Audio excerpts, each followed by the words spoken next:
much for availing yourself for this interview. I'm so looking forward to talking to you, and welcome to Yet Still I Rise. Thank you, Jeanette. It's a pleasure and honor to be with you today. Thank you for the opportunity. You know, going through your life's testimony, I cannot help but see the goodness of God. And even while I was preparing for this interview, your life is such a testament to the grace of Jesus Christ. And it's so evident in your life of how God took your brokenness and your shame and has made something so beautiful out of your life. And I cannot wait for people out there to hear your story and get to understand the goodness of who God is and how, if we allow Him to, He can make something beautiful out of our brokenness and strife. Absolutely. So let's dive right into it, Gloria. So let's go right to the beginning. Your life now is a vast contrast from the angry, bitter, rebellious woman that you were, a young woman growing up in Mitchell's Plain. To what do you contribute the vast transformation that has taken place in your life? You know, Jeanette, I don't know if I shared this with you, but most of my life I walked around with a very big empty space inside of me. There was always something missing. And I didn't understand it. I used to think I could fill it with being a powerful businesswoman, being an activist. I was always searching for something. And I remember starting to see visions and dream about Jesus a lot in my life. And I thought, why is the cross of Jesus suddenly bothering me? Why is it suddenly there all the time? Everywhere I went, it seemed as if it was jumping out at me. And I guess that was when the Lord really came to take me out of my hole, because I was searching. I promise you, I searched. And one day I said, life has to be about more than what I'm seeing right now. I'm working, I'm living this life, I've got the 3 Series BMW, I've got the business in Cape Town and Johannesburg. I'm attending, all these big parliamentary events. I'm always a VIP guest. I'm in glossy magazines. I'm even flying to Union Building. But nothing seemed right. Everything just felt empty. And that was Jesus. That was the Lord starting to say to me, there is more, Gloria, and you've been called to more. I just was restless. It felt almost like I was going crazy because maybe it felt I was being ungrateful. Jesus, there was God starting to shake me. Yeah. And I It's guess so, that's where I started to move into a new direction. wow. Hearing you say that, it is so apparent that God always is aware of us. He's always Yes. been there right from the beginning, hoping that today you will come to the realization of who He is, or hoping that Absolutely. this situation will open up your eyes and understanding to the fullness of who He is. But it's actually, I heard so many people say this, and the Bible even says this, it's not God waiting on us. It's actually, it's not we waiting on God to move in our lives. It is actually Him that is waiting for us to move, and then He Yes. steps in. And that is so obvious with you, from that rebellious little woman or young woman into this woman that God has now transformed. I understand growing up with siblings and all of them in the home can be a very difficult situation, especially when you are going through the darkness of life that is being unfolding in your life. So tell me a little about your family life while you were growing up. Okay. So I am the middle child, slap bang in the middle. I have an older sister. We're a year apart. And then there's a younger one, 6 years my junior. And then there's a brother that's 13 years my junior. And later in life, I discovered I had two more sisters that was sort of hidden from us. One is a year younger than I am, and one is about, I think, 3 or 4 years older than I am. So we actually there are actually 6 kids. Yeah. I grew up in Athlone at my grandmother's house. My a working class family. My father was a blacksmith in the council, and my mother, sort of a home businesswoman. All my life, I remember doing something. looking after kids, selling donuts, selling clothing. We were always selling or doing something to substitute our income. And so definitely a working class family. We lived in the back of a garage. So we didn't have a bath and toilet. We had all these, the stoves that we had to use. We didn't have a proper stove, a proper bathroom. Very humble beginnings.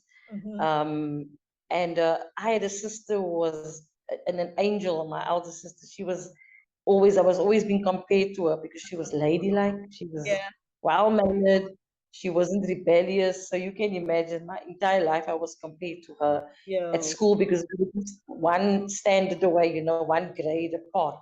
So And I that's was so constantly, unfair, Gloria. I mean, I know. that is so unfair because you even marked for failure even before you start your life, Yeah, And if absolutely. that can stem in a home, then imagine what kind of mindset that puts you in when you go into society, because you see yourself through those labels, through those lenses that your family is seeing you.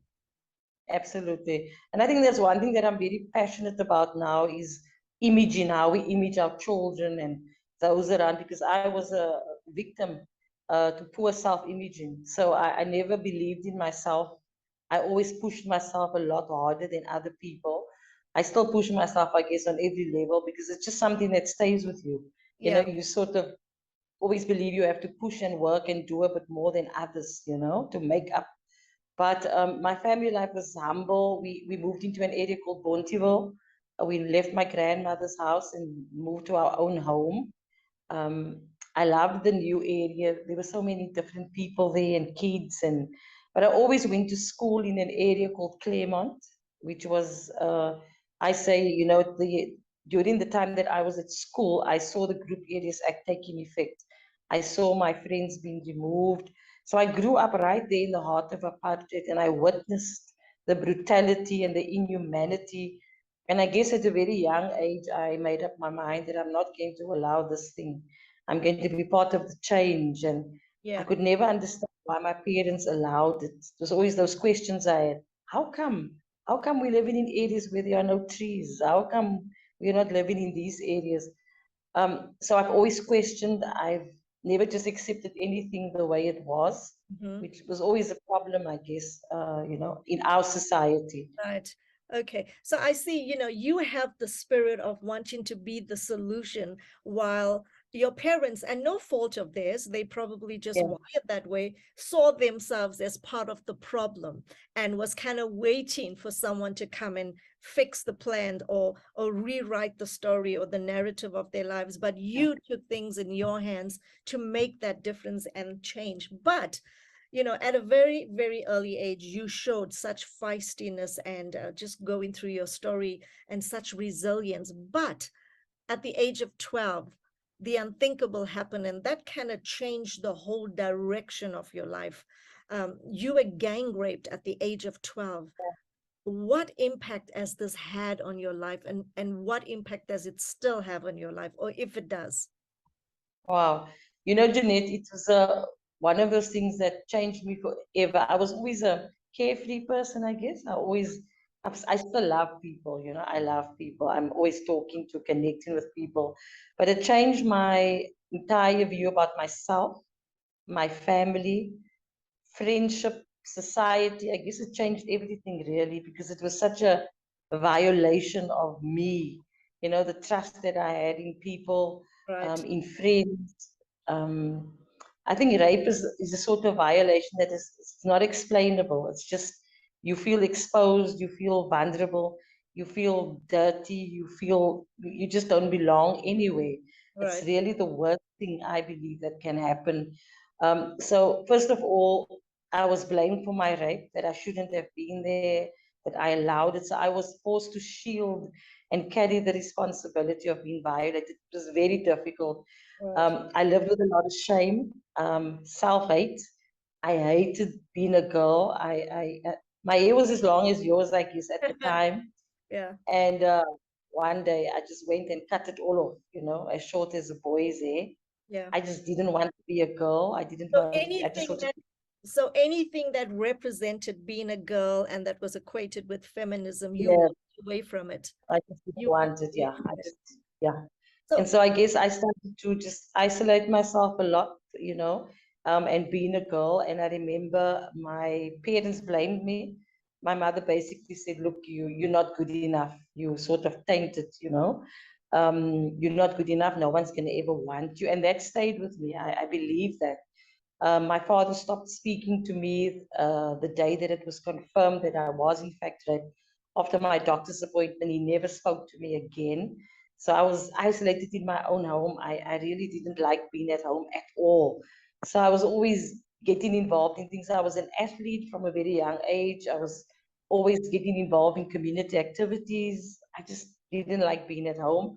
I volunteered to clean the church. I loved being in the church. It was just that I was Catholic back then, but I loved being in the church. I loved cleaning and serving. I right, served the community.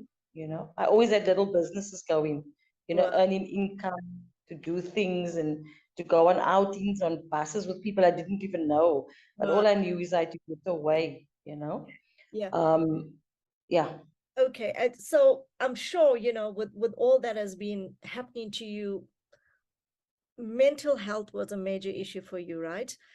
It really done a number on you, and being exposed to sexual violence at such an early age. Tell me a little about your mental health. What happened? What You was know your what? mind like? I think the one thing for me, I was the kind of person, I was always popular, I guess, on a public level, but I was very introverted. In many respects, people won't believe when I say I'm actually introverted. I'm very private, Right. about my private life. Uh-huh. So I keep my private life private. I don't share easily. Okay. Recently, a community leader said to me, she said, "You're not the friend kind of friend person." I said, "I don't know what you mean." She said, "Well, you never want to go for coffee and do your nails and your." I said, "Well, I don't have time for that." Yeah. So she kind of exposed something Yeah. um, that I've always, and subconsciously or unconsciously in my subconscious, I've avoided friendships. I've Mm. avoided connecting with people as a result. I've become introverted and kind of isolated myself from people. And But I it's think also made naturally me. so, and I think naturally so, Gloria, because the girl that took you to the party where you were raped Yeah, befriended you, posed as a friend. Um, yeah, People in your home that you thought had your back and you regarded as siblings and mom and dad, they had labels put on you. So you really didn't have a place that you could go and feel yeah, safe. So what you naturally absolutely. do, so what you naturally do is put fences up around you Yeah, so that no one can come in, and you guard your yeah. heart to such an extent that you will say, you know what, never again will I be exposed to someone, or being vulnerable with someone where you expose your heart to someone. And I think that Yes, can actually have a negative effect when it comes to building relationships, right? it does. It does. Yeah. I think that's the one thing that I have dismally. I mean, yesterday I actually had an experience.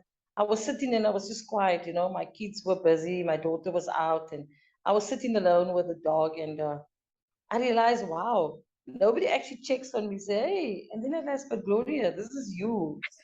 I think since we started this, Jeanette, it's opened up some things for me, Yeah. because I Yeah. realized nobody's checking in to say, hey, how are you doing? Are you okay? Nobody checks, but I've created that. Yeah, because I I'm thinking, we so quick to go into a pity party and Yeah, say, look, I have the lenses focusing outside, yeah, but when actually we should focus the lens inside and say, yeah, okay, this is the state of my life, and how have I contributed to me yeah, being in this place? And yeah, then take the positive steps to go yeah, and unpack that and make that change and that difference. pain, yeah. Mm. I've made choices, and it's been about pain, and now it's about the healing, and it's kind of breaking down those walls. But Absolutely. in many respects, there's a lot of peace in many respects that I haven't known before. Yeah. And I know that is part of the healing. you know? Absolutely, absolutely. And I think, once we give that pain and that place that we kept so private and closed up from everybody, if God wants to even come into those dark hidden places of our lives and shine his ray of light and kind Yeah, of thaw all the ice that we've accumulated and just shine his radiance of love, and I believe, Gloria, I mean, it's evident that you're doing that because your life is reflective of the work that you're doing. But I think in terms of your personal image, you need to have God take care of that and step in and start to yeah, work on it. And I think, yeah, like you've said, this actual interview and preparing for this interview actually has allowed the Holy Spirit to minister to you in that area. And now, and it is always a process that is evolving with God, where day by day we get to see the new sides of him and how he wants to come and make all the wrongs right in our yeah, life. Okay. absolutely. So, Gloria, you showed, and I touched on this a little earlier, you showed such strength of character at a very early age, fighting and advocating for the underdogs. We now know that this has become your life's purpose and mission. At the time that you were so active with all of this activity in your life, did you know that this would actually become your life's purpose? No, I did know one thing though. As a young kid, we always spoke about our future, what we'd like to become, our dreams. My mentor as a young girl at the age of 14 was Teresa Solomon. I met her when I bought my first UDF t-shirt, Okay, and um, and I started to work with her in the community, and I just had a lot of respect for her. She was this change maker, this mover and shaker, you know. She stood up for the underdogs, so I really started to connect with her right, and look to her. I was just 15 when I did my first public appearance as a public speaker at a right. mass rally of 5,000 teachers and principals. And she taught me how, how do you do public speaking. So she was always there. And so for me, it was sort of when people would say, what do you want to do one day? Do you want to be a lawyer or a doctor? I would say, no, I want to serve, you Uh-huh. know. So it Yeah, was always in my heart. I right. want to serve. I want to be like Teresa. I didn't know what that meant, but I always had a heart for people. I was always doing things for people and serving people, taking care of people. I remember not too long ago, I got a call from someone who said, we saw you sitting on the sidewalk with some drunk guys at the bottle store. Gloria. I said, yes, indeed. And he said, what are you doing? I said, I was trying to get into mediate. There was a fight, and I Oh was my God. talking to the guy. So I sat on the sidewalk with the guys trying to make peace. So that is the one thing that, I don't know, it's something that God has placed in me, Jeanette, Yeah. just serving and, You and wanting to help. yeah, wanting to help. I just want to say that. And what you do takes lots of grit and courage, right? I wouldn't have the courage and the guts to go and sit with someone, that is, or be a part of a violent situation. My kids actually laugh at me because if anything of that sort happens, I kind of freeze and I just go into frozen mode, and it's like I'm like just frozen in time. But I believe that God has put special traits and abilities in you. And I also believe that all that life had threw at you was actually a training ground for the Definitely, manifestation of what definitely, God is doing in your life. So absolutely. you serve maximum prison time in prison, and I Yes, love at this because when girls your age at high school is going out and getting ready for Deb's ball and starting to date and kind of get their yeah, nails done and all the crazy stuff that little young women do, you were serving time in prison, and not just prison, maximum prison. Tell us yeah. about that, Gloria. Tell us about that.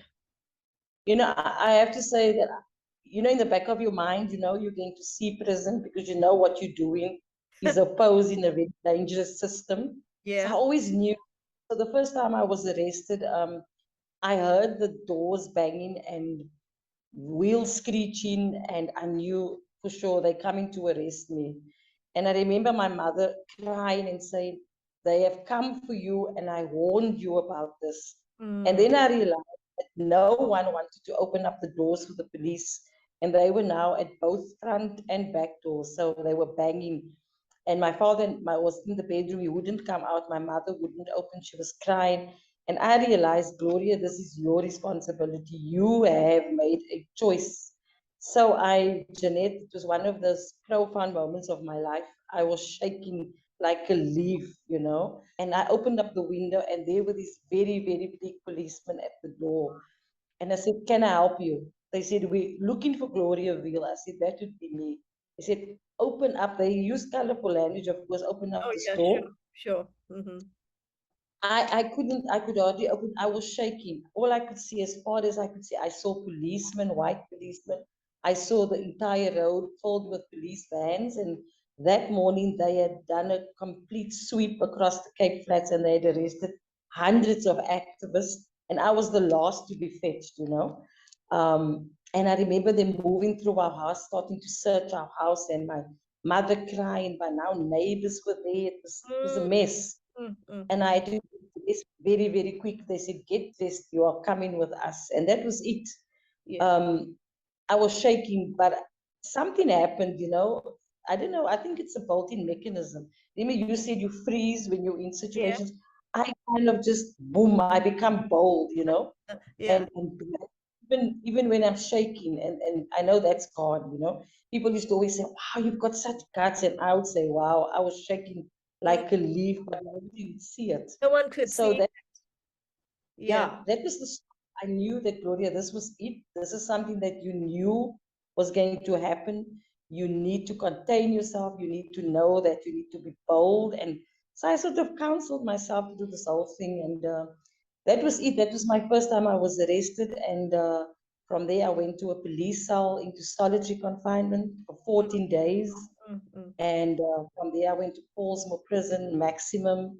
And it changed my life, Jeanette, you know, walking through those prison doors, the doors being shut with no one around me, with nothing, and knowing that anything could happen to me at that point, but Yeah. just knowing that I had to get through it.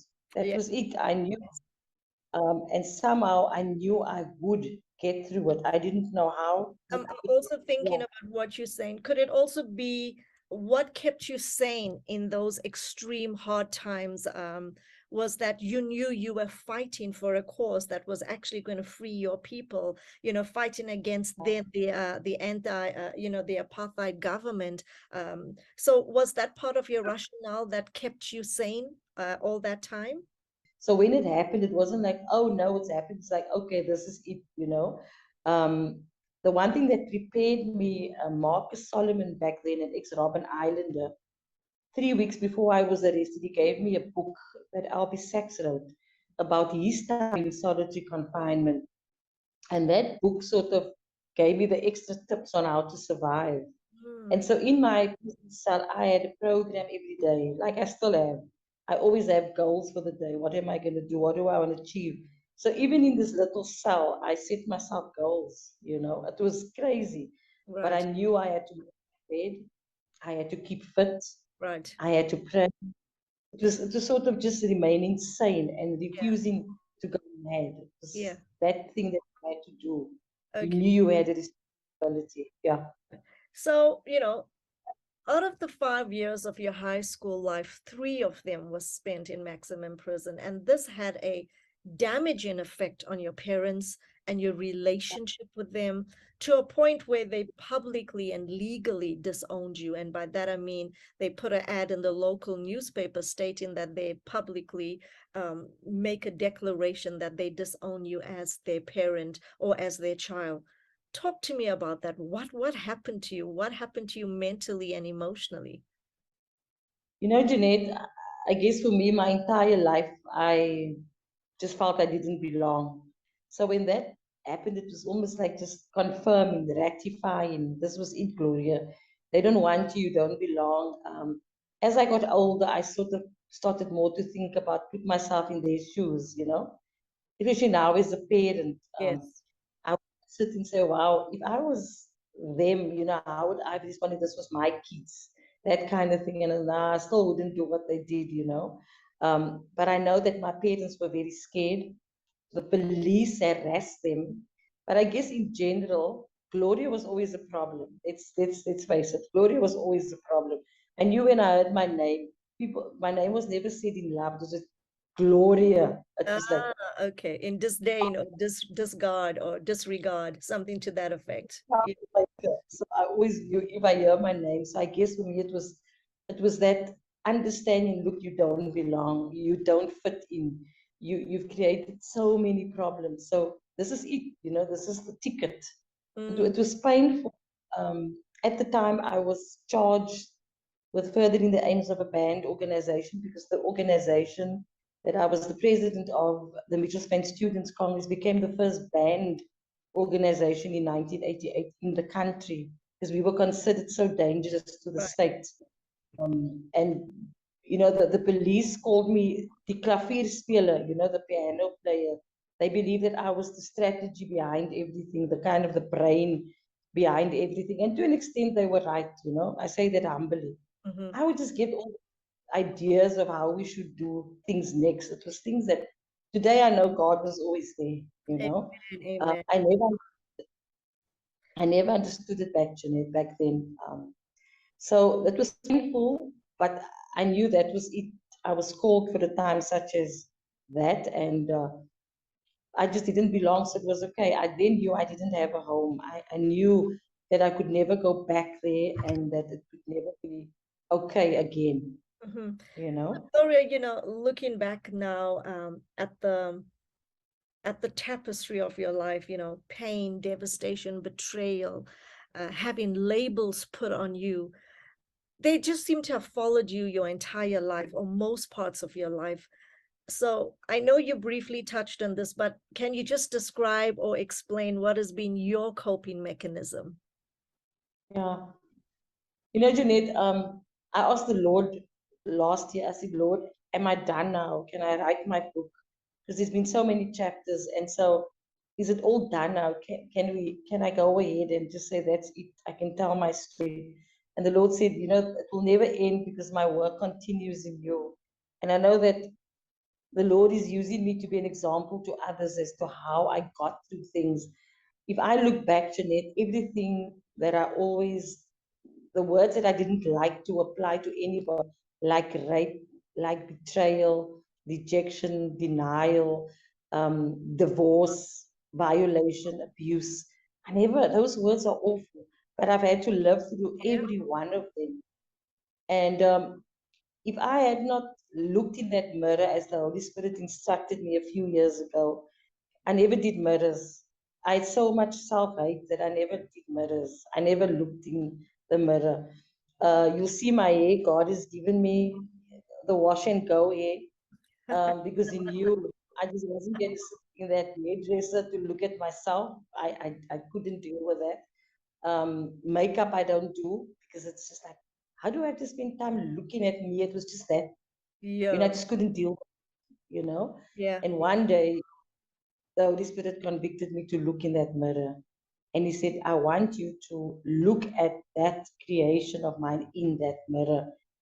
And He said to me that if you do not like what you see, you are sinning against me. He made me understand that He created me with His very own hands, and that I was precious. And I contended with Him. I battled, I wrestled with the Lord.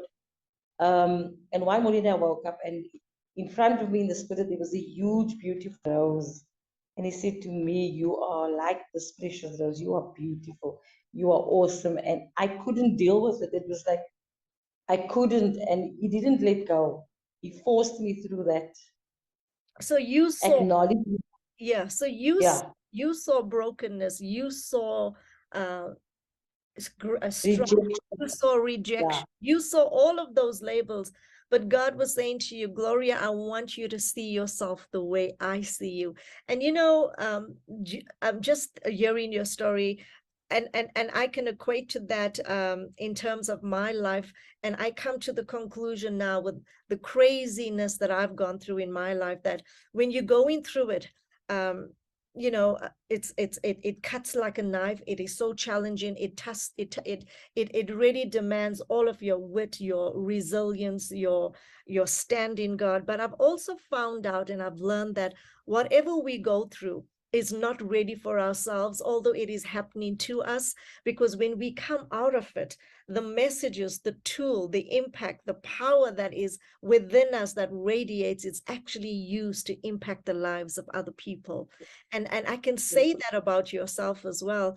So Gloria, I know you are actively involved in politics, but what has brought the change, and what has brought the exchange, should I take, from being actively involved in politics to now serving your community on a ministry level? Yeah. You know, Jeanette, I always tell people I'm not an activist because activists are active when it chooses them. I believe that I've always been a revolutionary, someone who's come to impact change, and really coming to be part of the solution. And that is for humanity and the heart of God. So people sometimes say, oh, we don't like religious leaders. I say, well, then I'm safe because I'm not a religious leader. I'm a soldier of light. I've come to bring the light, Right. So, Yeah. being involved in the anti-apartheid struggle was never for me about party dogma or party position. It was always about humanity. And when the ANC was unbanned and I was part of the strategic workshops as to how we were going to take the government and all those things, I sat there and I guess it was a conviction that fell upon me. I looked at people clamoring for positions and people just changed because now suddenly there was money. We never had money back then. It was always getting the job done because there was a heart conviction. Now it all changed. Mandela was released and we had access to all these powerful people, people coming in from exile. I met Ahmed Katrada, I met Governor Mbeki, I met Mandela. So now suddenly it was all about who gets the position, who's up front first. And I just sat in a workshop one day. I was nominated, by the way, to go to Parliament, and I just knew in my heart, no way, I'm not going to be a party pusher or what, I'm not going to toe any line Right. because I realized the price to pay, and that was really giving up really who you believe you are to be, or you become part of this. And I walked away because I just knew that I couldn't, that it wasn't where I was supposed to be. So Yeah. for me right now, ministry is about humanity. It's about the love of God. It's about being a soldier of light and impacting the darkness and Mhm. being part of the solution for the Yeah. broader humanity. So I could never be a politician. I think I won't make it, Jeanette. I don't think I'll be able to toe the line. And I think, once a life is fully heeded to God or yielded to God, He kind of dictates the pace of your life. And the Bible says in Psalm 37, verse 23, the footsteps of the righteous are ordered of Him. So God knows what He's put in you and what an impact you would have in speaking hope and life and resilience and patience and propagating the things of God in people's life, that being in a political arena will actually downplay or contaminate what God has already put in your spirit as a ministry to be of service to the community and the people, God's people at large. Yeah, absolutely. That's what I feel. Um, Yeah. yeah, yeah, and I think that is the one thing that really irks me is that you can't have an agenda. The agenda is all about it's God's agenda. And sometimes we try to make the agenda about ourselves. Yes.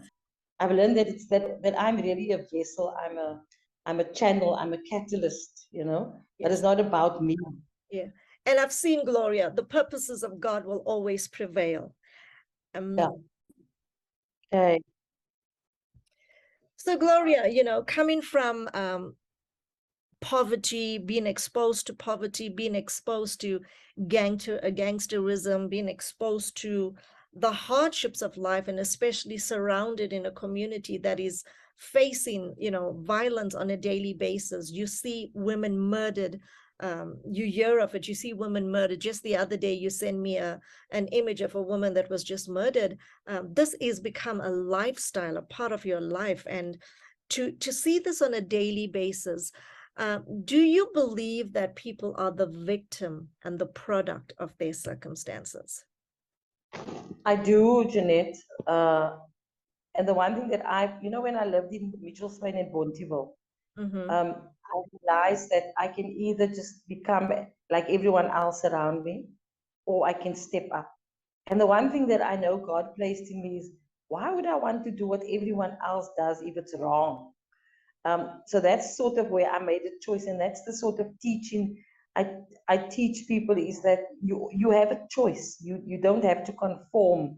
And even before I knew about the Bible, I didn't like reading the Bible, really. It was one of those, for me, it used to be the most boring book ever. Today, it's the only book I read.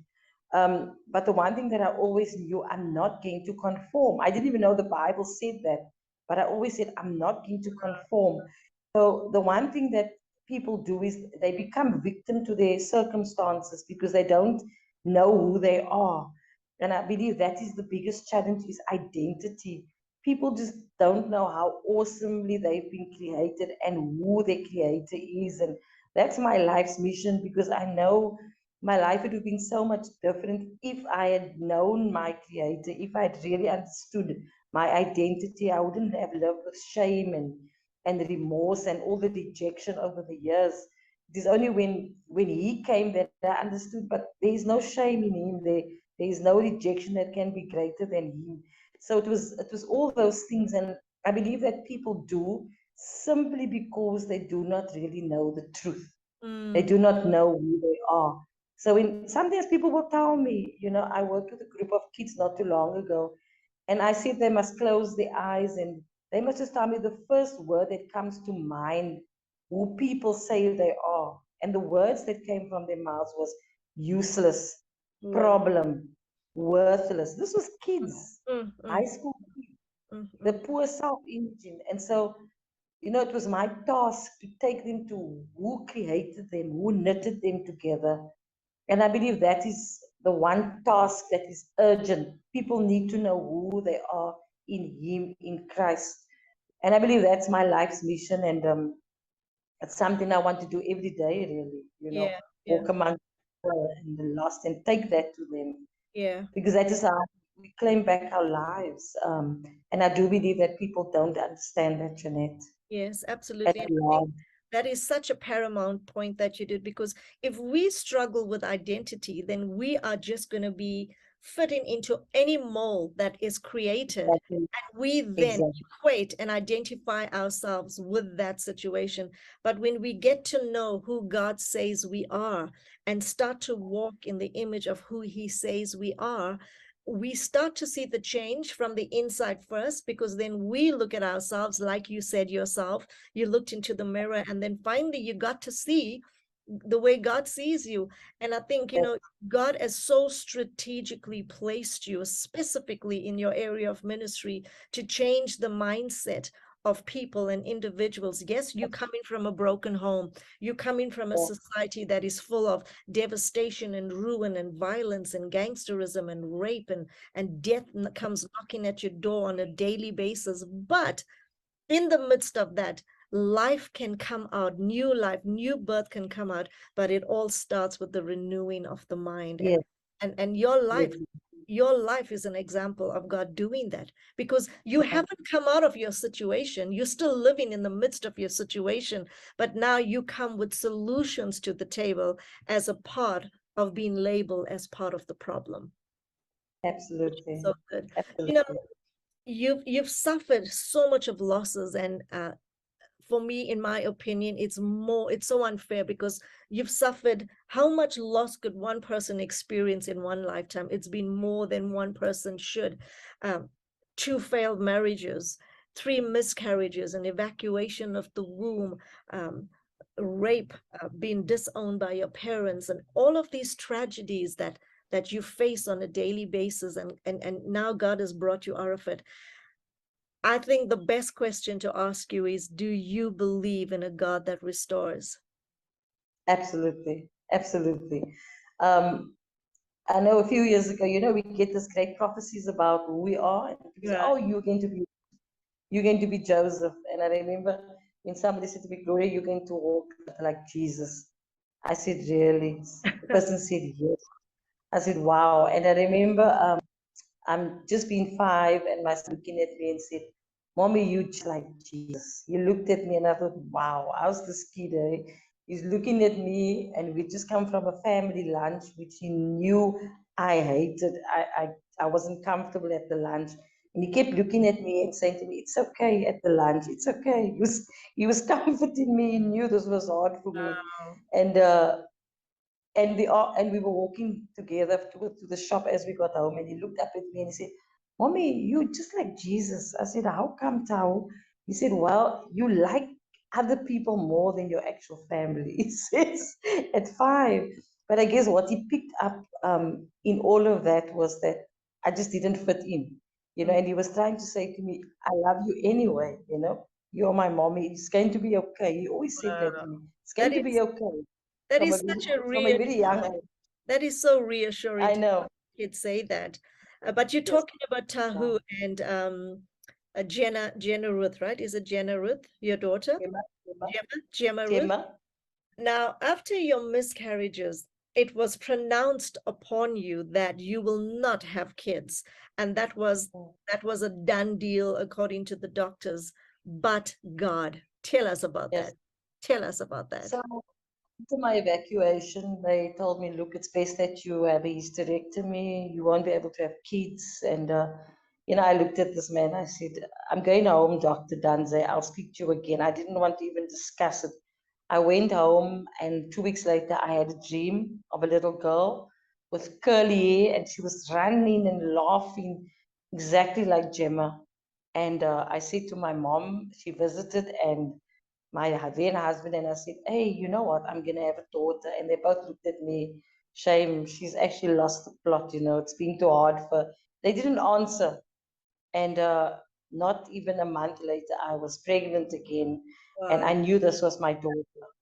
And it's a very difficult pregnancy. I went through a lot of difficulty. They called me high risk pregnancy.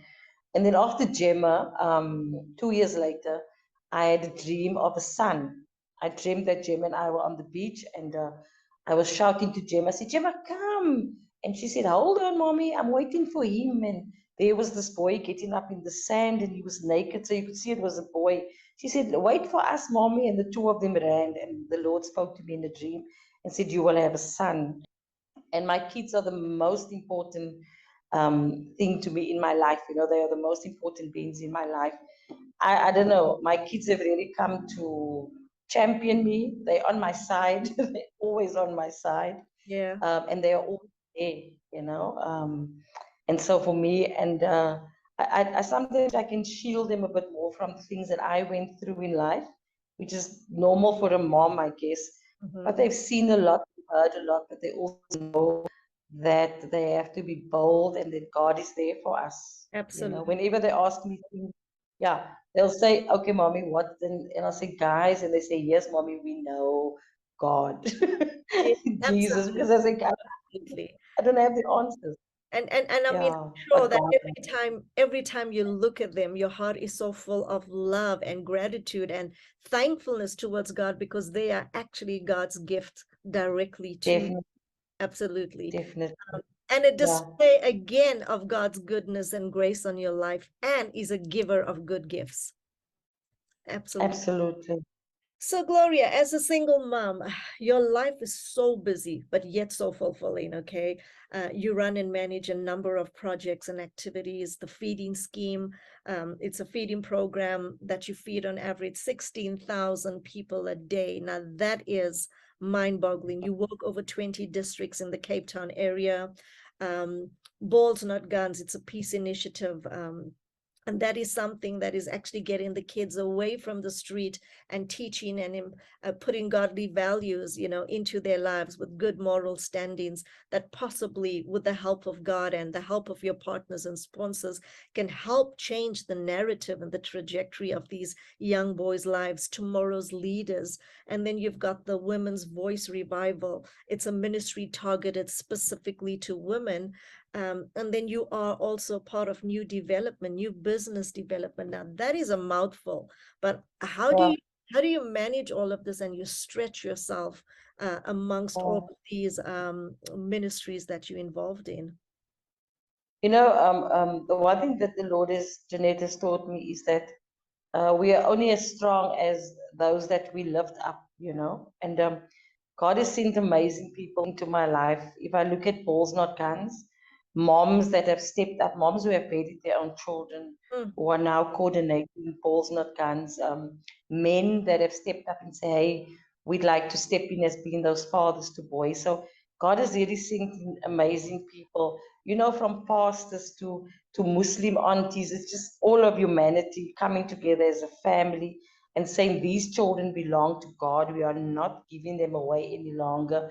So it is all about delegating and giving over. I think that's the one thing that was initially hard for me. I said, but this is my baby. God yeah, gave this vision to me.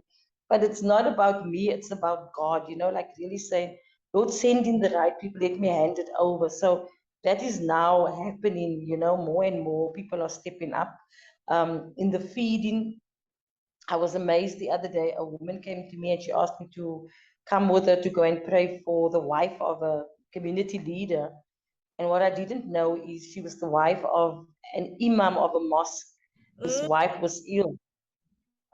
Anyway, we'll share that story for another day, but it was a powerful encounter. And I left there with 40 loaves of bread. This man blessed me with 40 loaves of bread, which of course equals to 400 sandwiches. And, that's a lot. So yes, the feeding again, it belongs to God. God said, start feeding the people, bringing hope to the hopeless, and ushering in the light. So these are the women are the ones doing the hard work. They are the real heroes, the ones that are cooking every day and feeding. For me, it's more the task of making sure that food is sent into the communities, right, and that is always but God.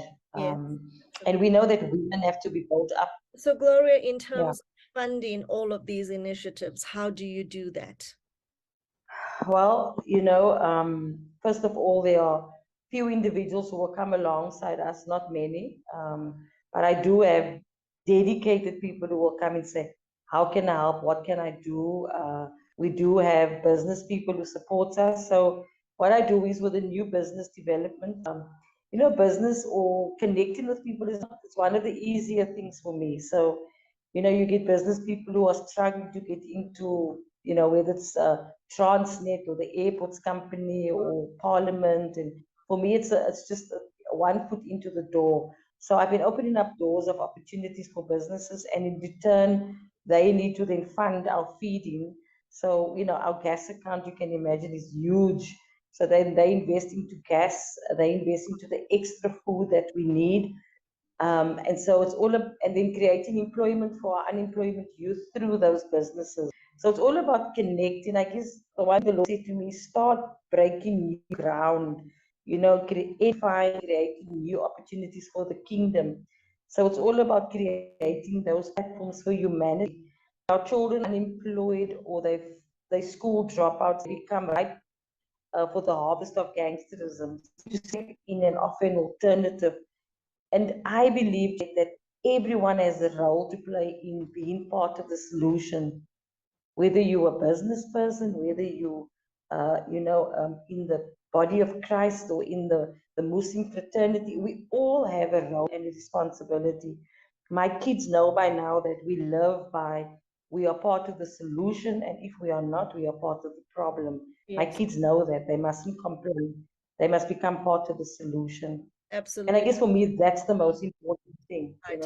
Yeah. Every initiative, yeah, is about impacting life, destroying darkness, and ushering in the light to save lives. Mm. Which is the most important gift, So really. So so it's all Gloria, about that. yeah, so Gloria, sorry. Someone watching right now that would want to give or sponsor, how do they do that? Well, they can either email Gloria at if they want details. I'll give my mobile number and my email address. So I'm Gloria at Abbas Rest, RESTHSE for house.co.za. And my mobile is 084 281 6762. And I'll pass on the details to one of the volunteers, one of the administrators, and they respond. Okay, Yeah, perfect. we But we always will look forward also to partnership. put all of those details on the screen as well. So someone that probably didn't hear you clearly would get to obviously see that. Um, Gloria, okay, we're just gonna wrap up.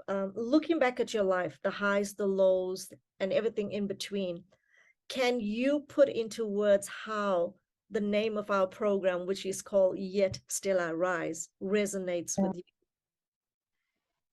Jeanette, if I didn't rise all the time, I wouldn't be here today. So I know this platform, even that you've raised, yet still I rise.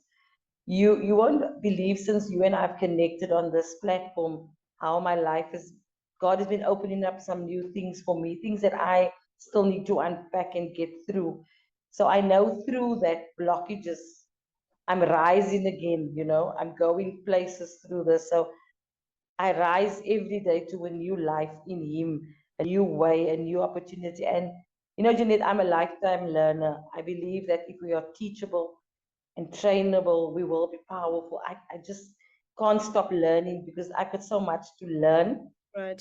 So yes, I am still rising, and with these initiatives, I believe as I rise, as I climb, I need to lift more women along with me to be part of impacting, this change from Cape Town through South Africa into Africa and into the world. I believe we have a big task, and we must never underestimate, the day of small things. It is Yes, these small things, yeah, that will bring forth a massive harvest for God's glory and honor. So for absolutely. me, this resonates. I'm rising. Trust me, I'm growing. I'm 53, and wow, I still feel like I have years ahead of me to get through. Honestly, I do. So I think Yeah. everyone should So watch thank you. this. Gloria's coming through. So Gloria, one last question.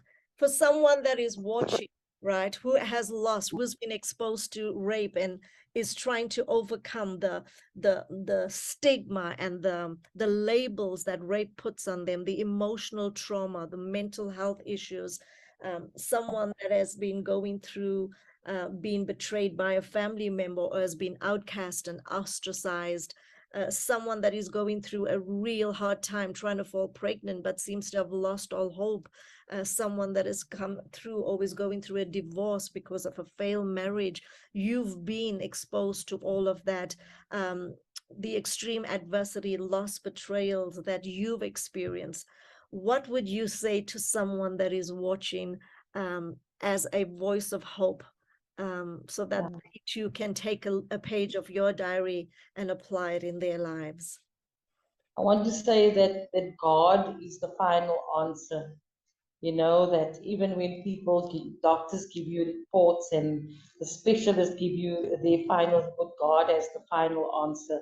Stay focused on God. You remember, He has all the answers. He created us. He knows what is going to happen tomorrow, where we will be a year from now. So stay focused on Him. Don't just commit your life, surrender to Him. Give it all to Him. Give Him the reins. We try to do it our own way, but we fail without Him. So don't give up. Stay focused on Him. And if you haven't made that commitment to Him yet, do it today. Say, Lord, here I am. I cannot continue this life without you. You are God, and you have the answer. You are the answer. And just give it to Him. There's no other way, I promise you. No professional has the answer but God. But God. Thank you, Gloria. Thank you so much for those words of encouragement. And to those that are watching, we really pray that this will be an impact to your life, and understand that it's not over until God says it's over. And all you got to do is just hold on a little more. Gloria, we want to thank you from Yet Still I Rise for being so generous with your information and exposing the deep hurts and the intricate parts of your life. And I know that your life story is going to be impactful to those that are watching. And I really pray God's goodness and grace over the initiatives that you have. Balls Not Guns. I love that initiative, the Peace Initiative, the women's ministry, the feeding schemes, the business development, all of that. We pray every success to you, and may God perfect all things concerning you and not abandon the work of his hands. God bless you. Mm. Bless you, Jeanette. Thank you so much. You're Appreciate it. welcome. Thank you.